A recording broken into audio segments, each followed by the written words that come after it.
সোমবারের মাহাত্ম্য বা গুরুত্ব হিন্দু ধর্মে অত্যন্ত গভীর, কারণ এই দিনটি দেবদেবীর মহাদেব অর্থাৎ শিবের বিশেষ দিন হিসেবে উৎসর্গ করা হয়। শিবের প্রিয় দিন। শাস্ত্রানুসারে সোমবার ভগবান শিবের অত্যন্ত প্রিয়।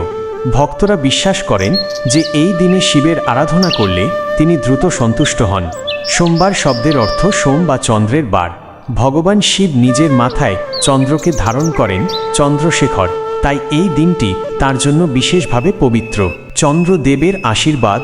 জ্যোতিষশাস্ত্র অনুযায়ী সোমবারের অধিপতি গ্রহ হল চন্দ্র। মনের শান্তি, মানসিক স্থিতি এবং আবেগের ওপর চন্দ্রের প্রভাব অনেক। সোমবার শিবের পূজা করলে কোষ্ঠীতে চন্দ্রের অশুভ প্রভাব বা চন্দ্রদোষ দূর হয় এবং মানসিক প্রশান্তি বজায় থাকে। শিবরাত্রি ও শ্রাবণ মাস।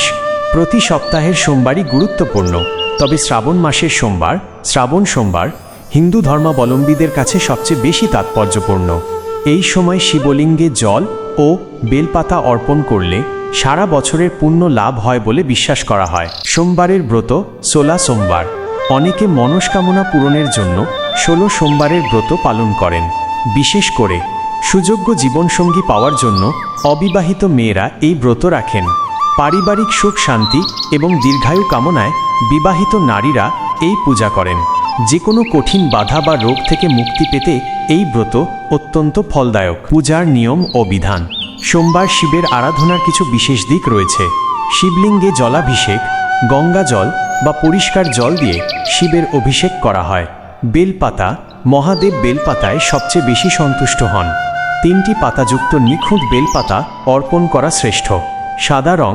শিব সাদা বস্তু পছন্দ করেন, তাই সাদা ফুল যেমন ধুতুরা, আকন্দ, সাদা চন্দন বা দুধ দিয়ে পূজা করা শুভ। মন্ত্র জপ। এই দিনে শুদ্ধ মনে ও নমঃ শিবায় মন্ত্র জপ করলে আধ্যাত্মিক শক্তি বৃদ্ধি পায়।